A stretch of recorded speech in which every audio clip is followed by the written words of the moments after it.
कुछ नहीं लिखना है, नहीं तो दिमाग में नहीं जाएगा ये चीज। 8, 9, 10, 11, 12 आगे जनरल कंपटीशन सब में भी पूछता है, आगे कंपटीशन सब में भी पूछता है। अगर अभी बढ़िया से पढ़ लिया तो आगे दिक्कत ही नहीं होगा, कोई भी सवाल को चुटकी में हल कर लोगे, है ना। देखो प्रायिकता को क्या कहते हैं? प्रोबेबिलिटी।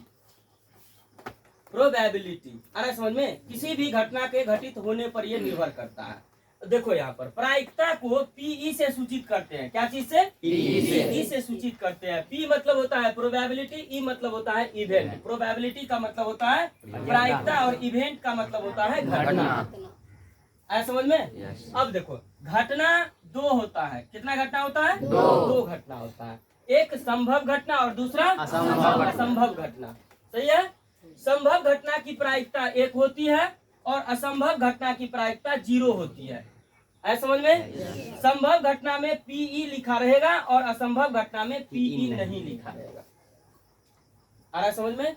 अब देखो पीई मतलब संभव घटना और पीई नहीं मतलब असंभव घटना की प्रायिकता कितना हुआ? 1 हुआ। ऐसा समझ में? अब देखो प्रायिकता बराबर होता है NE/NS। क्या होता है? NE/NS। अब NE को क्या कहते हैं सो देख लो। NE को क्या कहते हैं? इंग्लिश में लिखे हैं तो NE को क्या कहते हैं? कुल घटित घटना। क्या कहते हैं? कुल घटित घटना। अब बटा क्या होता है? कुल संभव घटना। अब कोई सर जी निकालेंगे कैसे प्रायिकता? मान लेते हैं, एग्जाम्पल में हम बता देते हैं।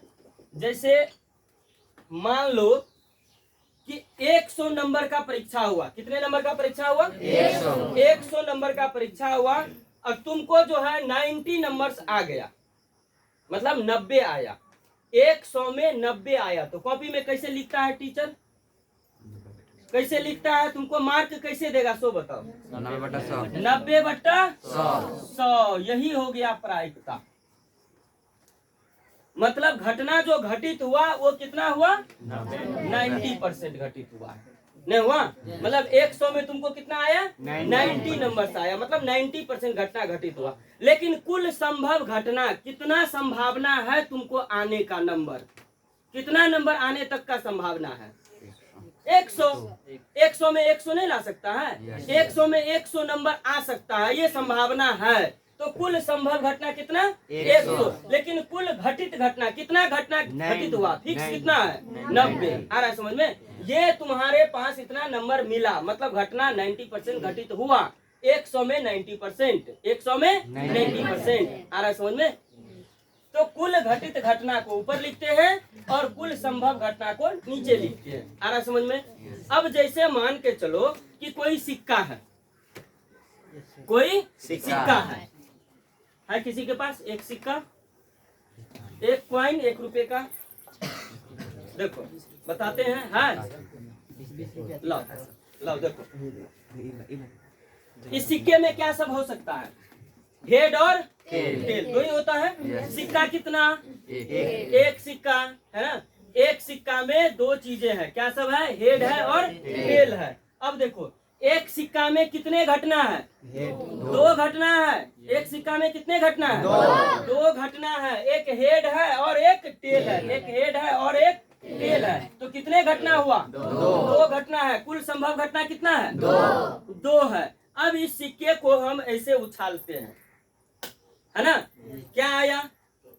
अब देखते हैं क्या आया? टेल आया। कितने बार उछाले? एक बार उछाले हैं तो क्या आया? टेल आया। मतलब घटना कौन सा घटित हुआ है?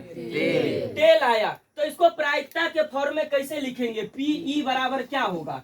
एक सिक्का को एक बार उछालते हैं, इसमें 2 घटना है। संभव घटना कितना है? 2। हेड है और टेल है। क्या क्या है? हेड है और टेल है। 2 संभव घटना है इसके अंदर। एक हेड है और एक टेल है। लेकिन एक सिक्के को जब एक बार उछालते हैं तो क्या आएगा? कोई एक ही चीज आएगा, या तो हेड आएगा या टेल आएगा। नहीं, मतलब कुल संभव घटना कितना है? 2 है। इस 2 में से कोई एक ही आता है। कोई एक ही आया। एक बार उछालेंगे तो या तो हेड आएगा या टेल आएगा। दोनों तो आएगा नहीं, एक ही आएगा ना। या तो हेड आएगा या टेल आएगा। तो हेड आने की घटना कितना बार है? 1 बार है। और टेल आने की घटना कितना बार है? 1 बार है। अगर कोई सिक्का हम उछालते हैं एक बार एक सिक्का उछालते हैं तो इसकी प्रायिकता क्या होगी? 1/2 होगी। क्या होगी? 1/2 होगी। क्यों? क्योंकि अगर हेड आया तो एक ही बार हेड आएगा, टेल आया तो एक ही बार टेल आएगा, तो प्रायिकता कितना हो जाएगा? 1/2 हो जाएगा। आया समझ में? कोई दिक्कत? चलो इसको नोट करो, इसके बाद हम आगे बताते हैं। कर दिया? चलो देखो, डाइस, डाइस मतलब पासा। पासा देखा होगा, महाभारत में शकुनी मामा इसे जो इसे घर करा करके इसे फेंकता था, जी सर। है ना? उसी को कहा जाता है पासा, है ना? पासा में टोटल कितने अंक होते हैं? 6 अंक होते हैं। 1 2 3 4 5 6 अंक होते हैं, है ना? लूडो का छक्का देखा है ना? नहीं देखा है तो ये देखो, लूडो का छक्का है। क्या है? लूडो का छक्का है। देखो 6 है, 3 है, 4 है, 2 है ना? 1 है। देखो, है ना? ये क्या है? लूडो का छक्का। समझ रहा है? ऐसा ही होता है ना लूडो का छक्का। क्यूब बना हुआ है, क्यूब देखा होगा? क्यूब के टाइप का लूडो का छक्का होता है। देखो यही ना है? इसमें कितने अंक है टोटल? देखो 1 2 और इधर 3 4 5 और ये 6। देखो 6 है ना? काउंटिंग कर लो, 6 है। चलो देखो, ये लूडो का डाइस हो गया। क्या हो गया? डाइस हो गया। इस पर टोटल कितने अंक होते हैं? 6 अंक होते हैं। कितने अंक होते हैं? 6 अंक होते हैं। अब तुमको पहला क्वेश्चन दे देगा, पहला क्वेश्चन दे दिया कि सम संख्या आने की प्रायिकता क्या होगा? सम संख्या आने की प्रायिकता क्या होगा? सम संख्या, अरे समझ में? सम संख्या आने की प्रायिकता। लूडो का ऐसे जो है, इसको ऐसे ऐसे ऐसे करके एक बार ऐसे चल देंगे तो कहेगा सम संख्या आने की प्रायिकता क्या होगी? तो सम संख्या टोटल कितनी है? कुल घटना, कुल घटना कितना? 1 2 3, 3 सम संख्या है। कुल संभव घटना, संभव घटना कितना है? 1 2 3 4 5 6, 6 ना है? कुल संभव घटना कितना है? 6 है। आ समझ में? एक बार ऐसे उछाले तो टोटल सम संख्या कितना है? 3 है। प्रायिकता कहेगा निकालने के लिए पीई बराबर जानते हैं एनई बट्टा क्या होता है? एनएस होता है ना जी। अब देखो एनई का वैल्यू क्या होता है? कुल घटित घटना। तो कई बार आ सकता है सम संख्या? 1 2 3, इसी में से कुछ भी आ सकता है, या तो 2 आएगा या 4 आएगा या 6 आएगा। आ रहा समझ में? तो हम क्या लिखे? कुल कितना हो गया घटित घटना? 3 बार सम संख्या है तो कुल घटित घटना कितना हो गया? 3 हो गया। और कुल संभव घटना कितना है? 6 है। तो 3 बट्टा क्या हो जाएगा? 6। 3 1 कम 3, 3 दूना 6, 1/2 हो गया प्रायिकता। आया समझ में? दूसरा कहेगा क्वेश्चन, विषम संख्या की प्रायिकता। विषम संख्या की प्रायिकता। देखो इधर, अब मान के चलो ये क्या है? डाइस है, लूडो का छक्का है ना? अब इसको ऐसे ऐसे ऐसे ऐसे करके एक बार ऐसे कर दिए तो कहेगा विषम संख्या। तो कुल विषम संख्या कितना आएगा? सो देखो 1 2 3, कुल विषम संख्या कितना हो गया? एनई बराबर कितना? 3 है ना? 1 2 और 3, कुल विषम संख्या कितना? एनई बराबर 3। और एनएस कुल संभव घटना कितना है? 6 है। कुल संभव घटना कितना है? 6 है। आ रहा है समझ में? कुल संभव घटना लिखे हैं कितना है? 6। मतलब 6 तक अंक आ सकता है, उससे ज्यादा तो नहीं आएगा। आ रहा है समझ में? अब देखो, तो कुल संभव घटना 6 है तो पीई बराबर प्रायिकता बराबर कितना होगा? 3/6। 3 1 कम 3, 3 दूना 6, 1/2 हो गया प्रायिकता। समझ में आया? कोई दिक्कत? अब तीसरा क्वेश्चन देगा, 6 से छोटी संख्या आने की प्रायिकता। 6 से छोटी संख्या की प्रायिकता। 6 से छोटी, 6 से छोटी कितनी संख्या है? 5। 6 से छोटी कितनी संख्या? 5। तो एनई बराबर कितना? 5। कुल संभव कितना है? 6। तो एनएस बराबर कितना? 6। पीई बराबर कितना?